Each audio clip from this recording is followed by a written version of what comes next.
Did it pop up and tell you it's recording? There we go. Let's see. I hope. All right. Just a couple. Good to see you or hear you. Couple of things. First of all, our daycare closed earlier today. Our kids' provider has a fever, so the presenter is actually my husband. He works for Rivial Data Security. Okay. I'm glad you know where I was. I never know the ending part. But so I'm going to step out after he gets started just to check on our kids. They're both napping right now, but I apologize if you see them / hear them in the background. So with that, I'm going to let him sit down. All right. This is my husband, Jeff Dice. Again, he's with Rivial Data Security. We're going to get started with the presentation. Yep, we're going to show the screen. Somebody tell me, can you see the presentation? We can see it. Perfect. All right. Feel free to ask questions as he goes along. Just unmute your mics, but otherwise there is a time for questions at the end as well. And let me know if you need help getting anything. All right. Good afternoon, everybody. Like she said, I'm her husband, Jeff Dice. Quick little background about me. I've been working mostly in financial services, banks, credit unions, in information security and such for the last 7 years. I'm a certified information security manager and certified information systems auditor. And as she said, I work for Rivial Data Security. Basically, what we do is work with banks and credit unions, mostly smaller organizations, on everything information security related, a bunch of stuff that you've probably never heard of, like IT risk assessments, vulnerability assessments, penetration tests, all that fun stuff to help make sure they're actually protecting your money and your information. So that's kind of why she asks me to talk. I do a lot of this in my professional career, and it is very relevant.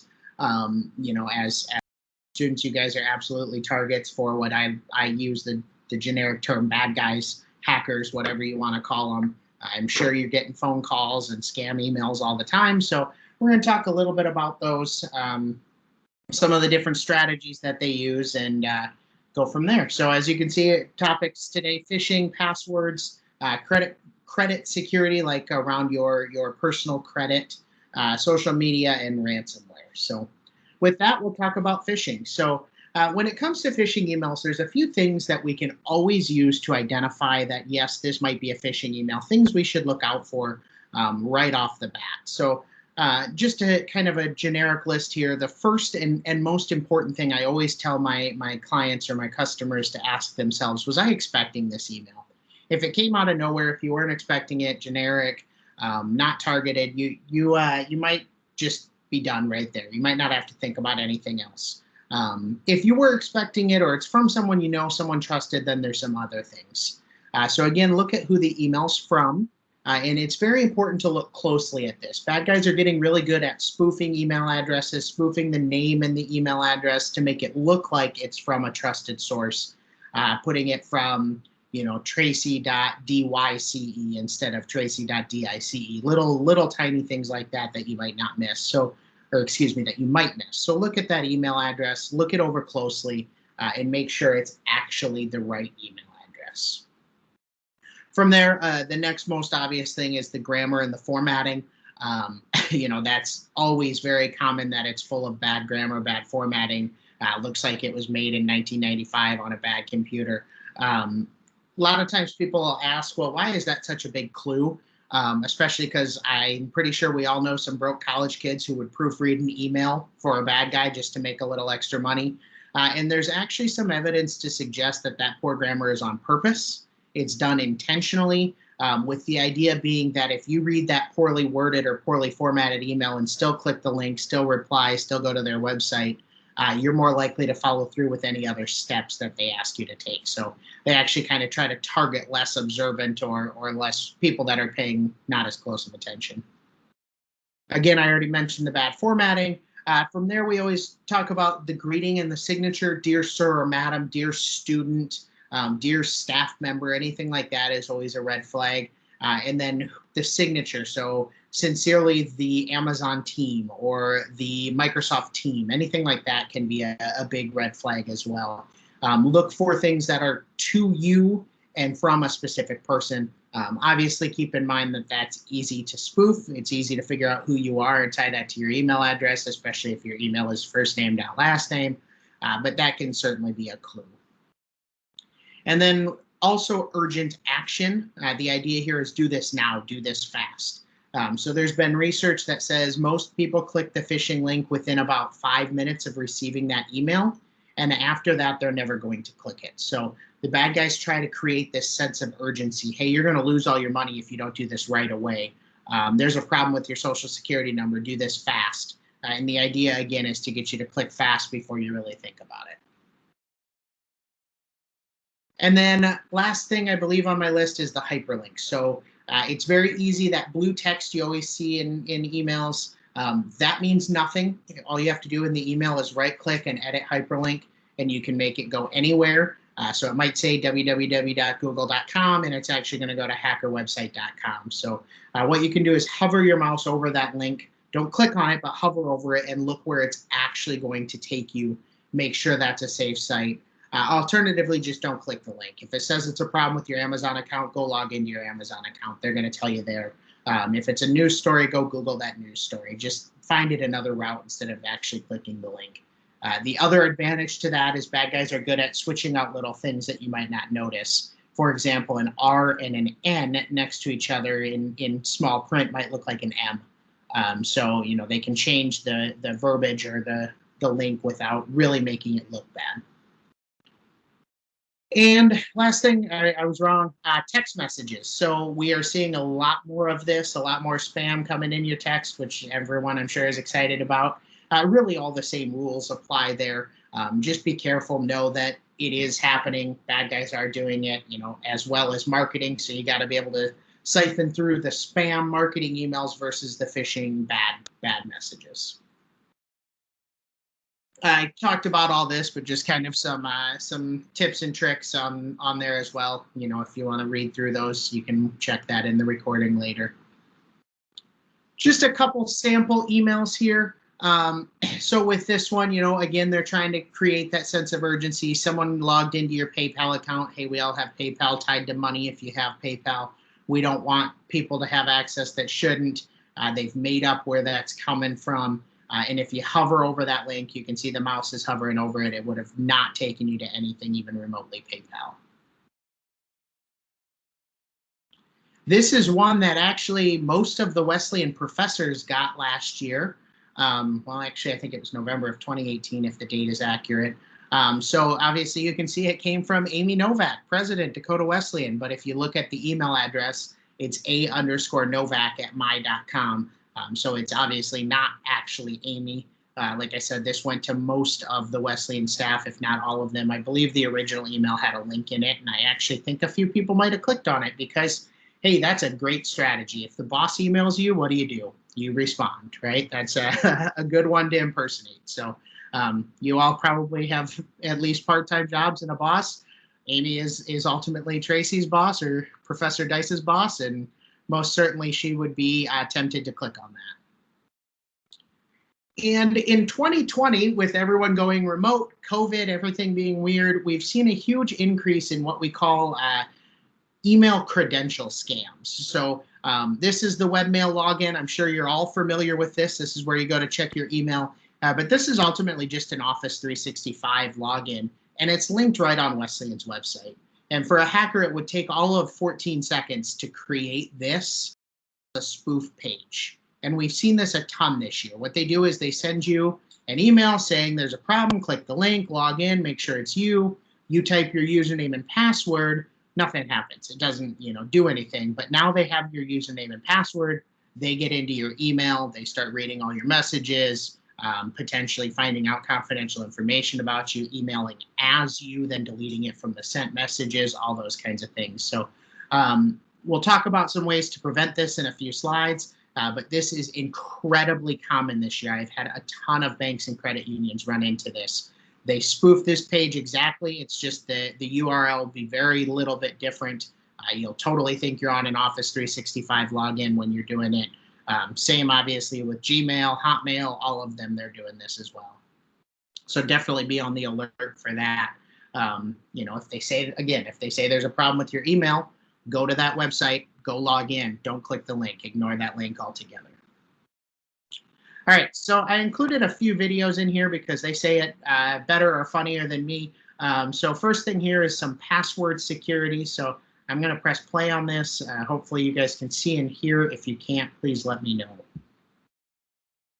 We've been hearing a lot about cybersecurity lately, largely because of what happened to Sony. Companies and individuals are more concerned about the safety and privacy of their information than ever. President Obama has unveiled a number of new proposals this week to crack down on hackers, and he plans to address this in the Union speech on Tuesday. And it's great that the government is working on this, but the truth of the matter is we need to do a better job of protecting ourselves.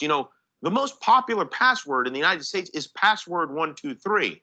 And as long as that's the case, we're vulnerable. So today we sent a camera out on the Hollywood Boulevard to help people by asking them to tell us their password. And this is how that went. We're talking about cybersecurity today and how safe people's passwords are. What is one of your online passwords currently? It is my dog's name and the year I graduated from high school. Oh, what kind of dog do you have? I have a Chihuahua Papillon. And what's its name? Jameson. Jameson. And where'd you go to school? I went to school back in Greensburg, Pennsylvania. What school? Hempfield Area Senior High School. Oh, when did you graduate? In 2009. Oh, great. It's like my cat's name and then just like a random number. Okay. Has you had this cat for a while? Yeah, she's my childhood pet. Aw. And what's her name? Her name is Jolie. Jolie. So like a password of yours would be Jolie, and then a number. Yeah. Like number 1? Like my birthday. Oh, when is your birthday? June 12th. Oh, nice. And what year were you born? 95. Oh, great. So Jolie, 6/12/95. Yes. Got it. So you mean to give my password right now? No, I cannot do that. But we all want to know what it is so we can tell you if it's strong or not. Oh my goodness.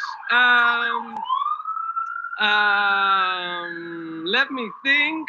Okay, one is Tel Aviv. Yeah.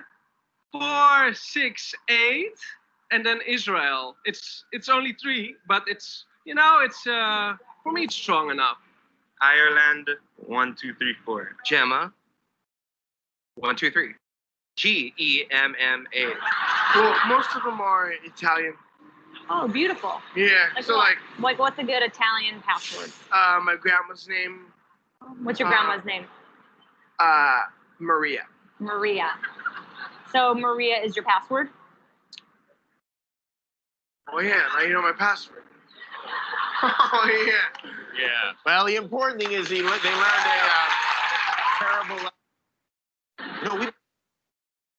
All right, so obviously those are some pretty terrible examples, but it is pretty impressive how easy it is for people to give out their password.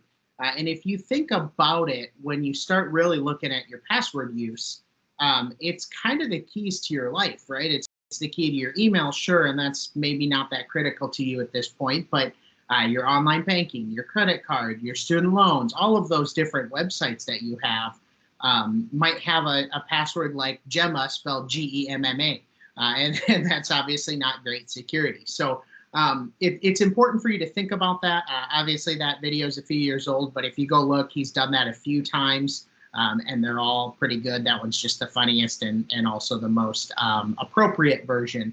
Some of the passwords are less appropriate in newer years, so fair warning on that.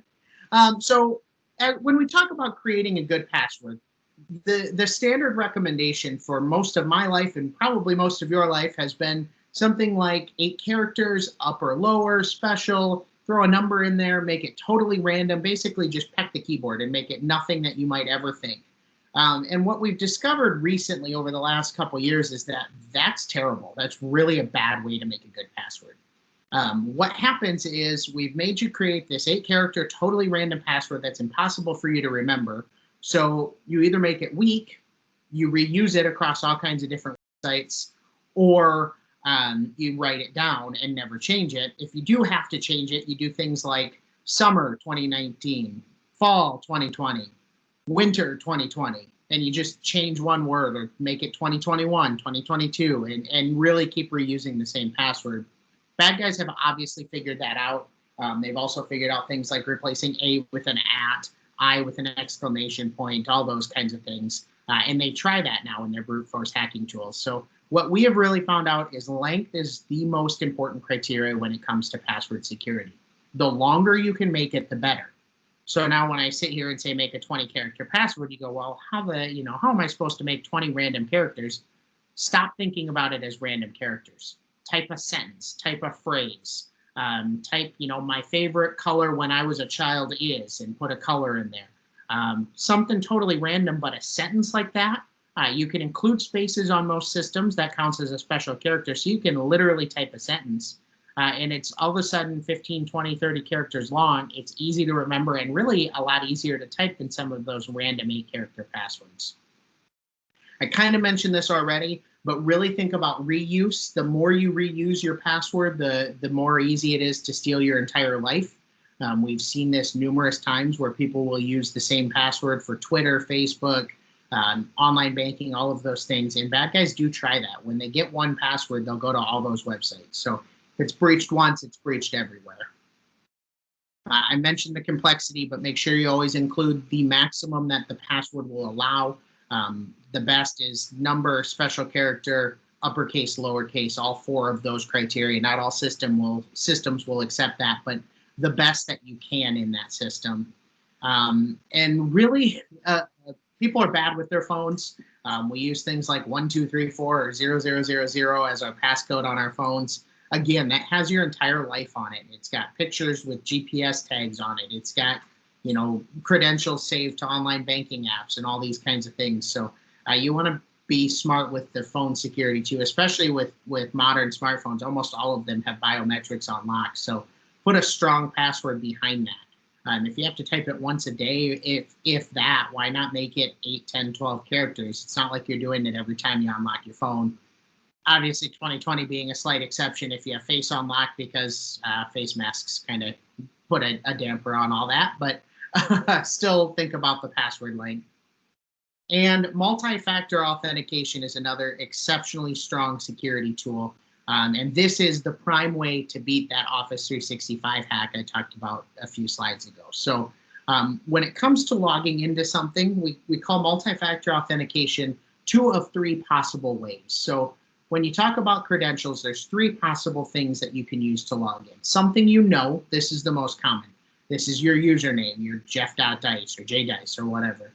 Your password, which we just talked about, or challenge questions. This is the, what street did you live on when you were a child, or what was your 3rd grade teacher's name, those kind of things. A lot of people will say if they've got a password and challenge questions, that's multi-factor. It is not. That's 2 things in the same criteria. It's both things and typically fairly easy to find out if you're using truthful answers. The next one, something you are, this is biometrics, right? A fingerprint reader or a retina scan or Face ID. And then the last one is something you have. So a USB token or key, a text message to your cell phone, or an app on your smartphone. For the best possible security, you want to require from 2 of these 3, the most common being something you know and something you have. So that's the text message or the app on your phone anytime you log in. Pretty much every site you'll use today has this option. All the social medias do. A lot of online bankings do. Office 365 should have it. Turn this on, because if someone types your username and password into a web browser, because they stole it through that Office 365 hack I talked about, this will then text you or alert you on your phone, and you could say, no, that wasn't me, and now I know my password's hacked. I need to go change it. So I can't stress enough. Longer passwords, make them longer, simplify them really, longer but simpler, and multi-factor authentication. Just as a quick laugh, this list is put together every year. It's the most common passwords pulled from data breaches. So they actually go and look through the breaches and compile the total number of times a password is used. If you look at it, obviously there's some terrible passwords on there. It's no longer password 123. I guess we got slightly smarter than that. Password moved down to number 4 on the list. But like QWERTY, that's the first row of your keyboard. QWERTY UIP is the first row of your keyboard on both hands. So people might think they're being smart and creative. They're really not. If you're doing any kind of pattern on your keyboard, it's probably in the top 50 on this list. So really, again, simplify, type a sentence, type a phrase, open up your favorite book and type the first sentence. It's going to be much more secure and easier to remember. And then I mentioned phone security. You can find videos of this, but I like to say don't be like Kanye when he met President Trump a few years ago. He actually held up his smartphone in front of cameras, and you can see there he's typing a 0 on his phone. His passcode for his phone was 000000, and he typed it on national television with cameras zoomed in on his phone. So number 1, have better passwords than that on your phone. But number 2, also really don't let people just watch it like that. And obviously, I'm sure most of you aren't on national TV on a regular basis. But again, just don't be like Kanye. And one more quick little password video. Find it fun.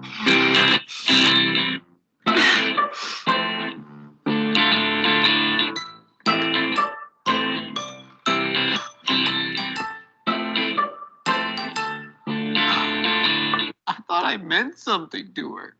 I mean, we had history. 4 boyfriends, a move cross country.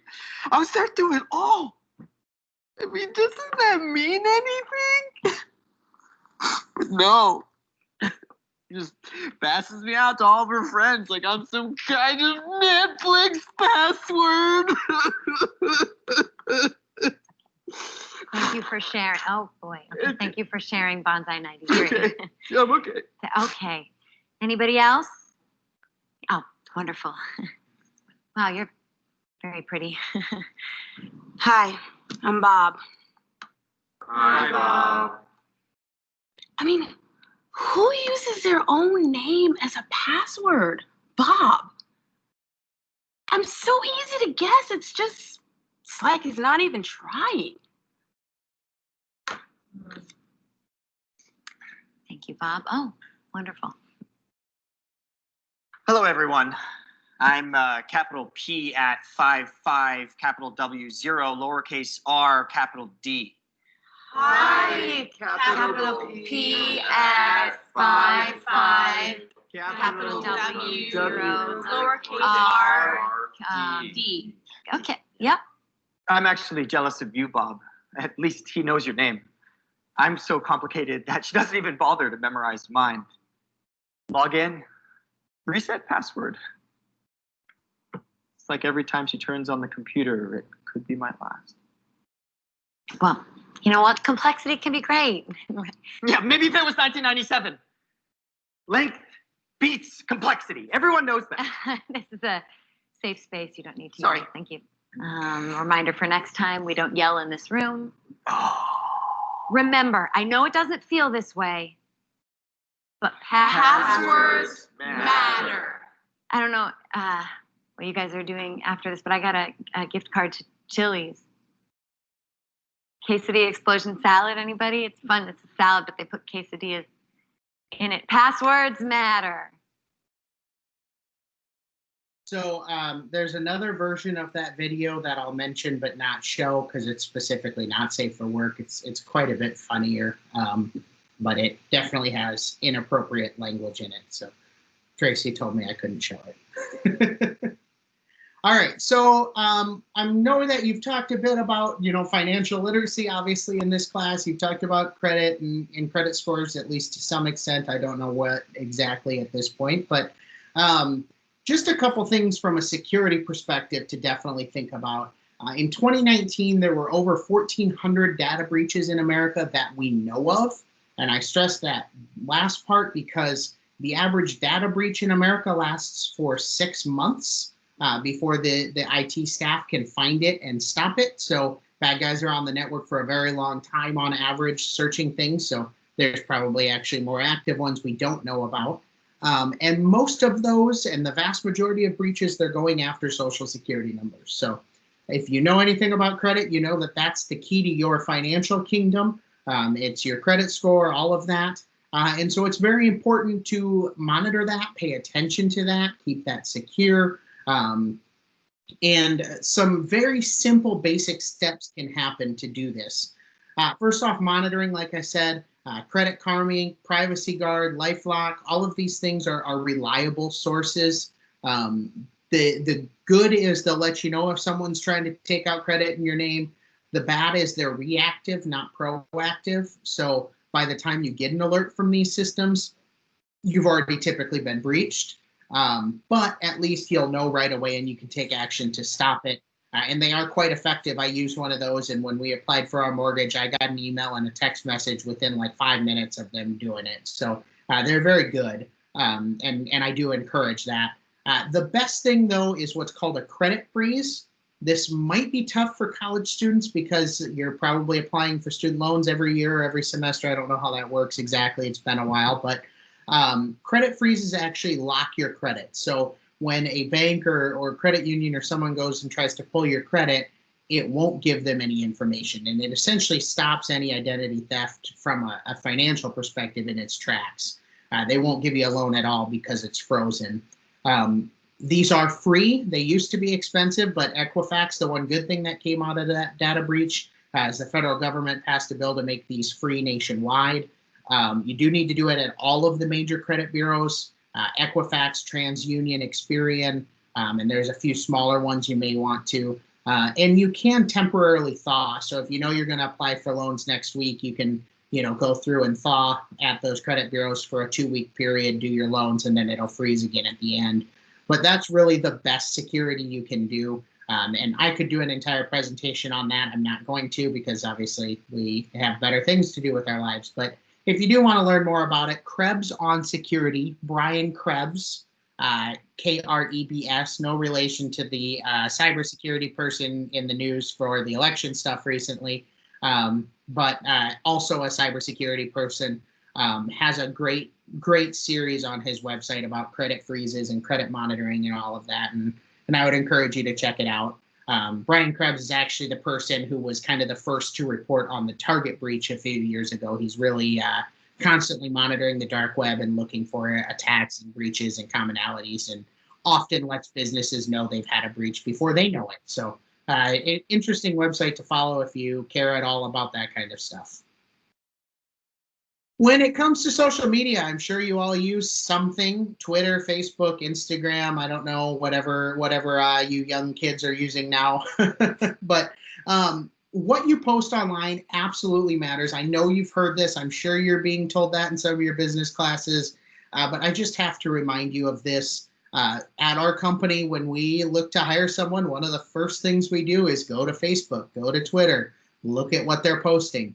And see what that matters. So besides that career impact, people might not hire you. They might, think less of you because you posted a bunch of that, inappropriate or heavily opinionated politics or whatever. Whether fair or not, people are looking at that. So besides that, we also just give out way too much information. I talked about those challenge questions and how easy it is to find out the answer to those. We often post that on our Facebook. We post our travel plans, details about our personal lives, when we're going places, where we're going places, all of our challenge questions, like I said, and even just your pictures. And we didn't do this semester. We didn't have time this week, but last semester when we did this presentation, my wife and I just went and searched Facebook for students that were in the class at the time. And found out a lot about some of your classmates that they probably didn't want their professor to know because their profile was not locked down in any way. So if you're going to be heavily opinionated or post pictures of parties or any of that kind of stuff, make sure your social media is locked down, but I would discourage you from posting that stuff to even begin with.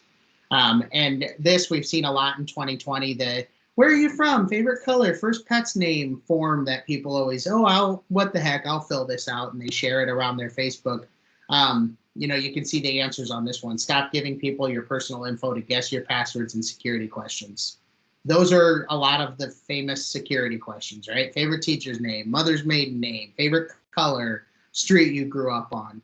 You fill that out and post it on your Facebook. I can probably go to your Facebook or your banking website and do your reset password link and answer your questions. So again, be smart, be careful, know that people are doing this. It's what I do for a living, and I see this stuff in the news all the time. People are actively trying to do this. And again, just another quick little video from this same company about social media.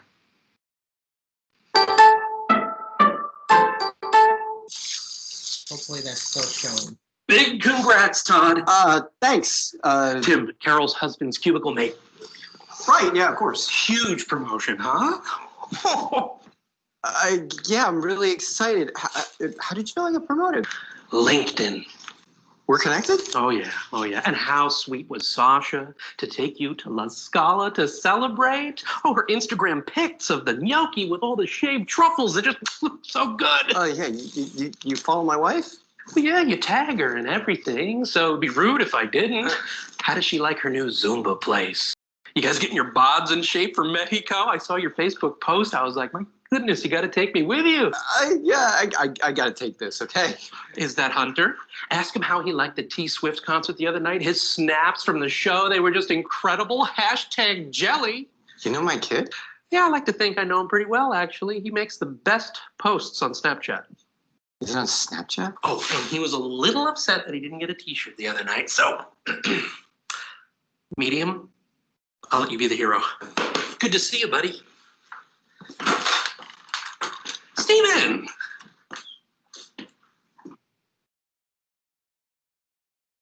I know those examples are kind of ridiculous, but they're also pretty true. And I see it all the time. I notice that stuff on Facebook. I'm kind of hyper aware to it now because of what I do for a living. So again, just be smart, be careful. And the last thing I want to talk about is the most common form of hack or data breach right now, which is known as ransomware. I'm sure you've probably heard of this phrase in the news at some point in the last couple of years, but it's really a great strategy to get money out of people. So traditional hacks and breaches, it was all about getting onto your system, stealing your information, pulling it off your computer, and then selling it on the internet.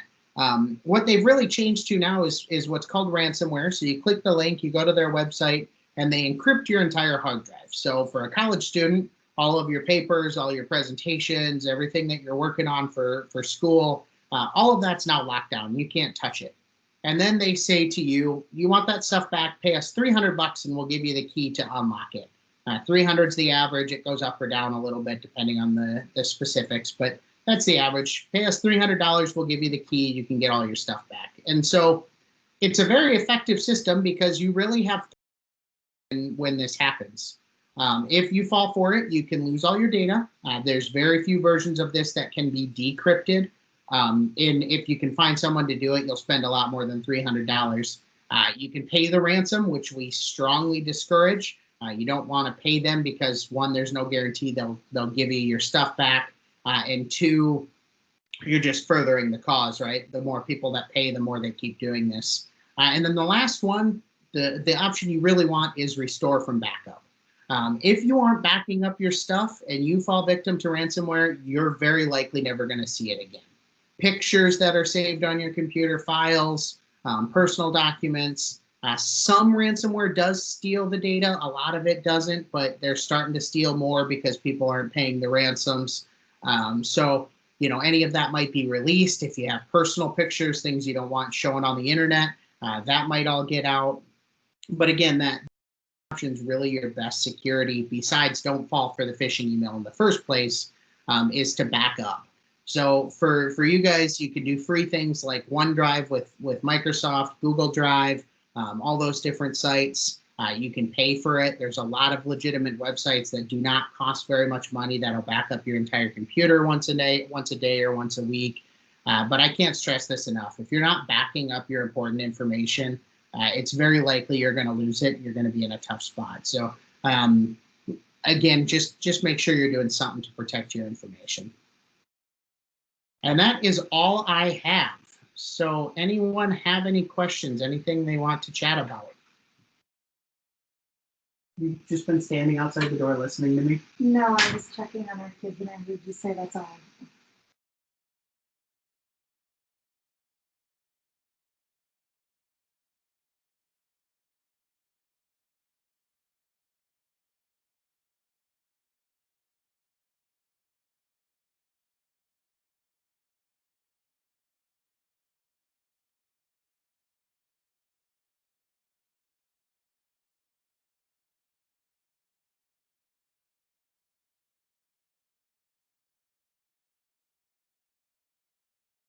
Maybe.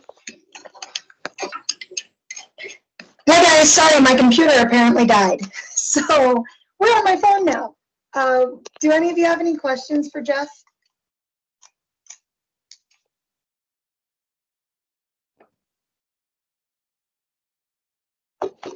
Maybe not. I don't know. Can you guys hear me?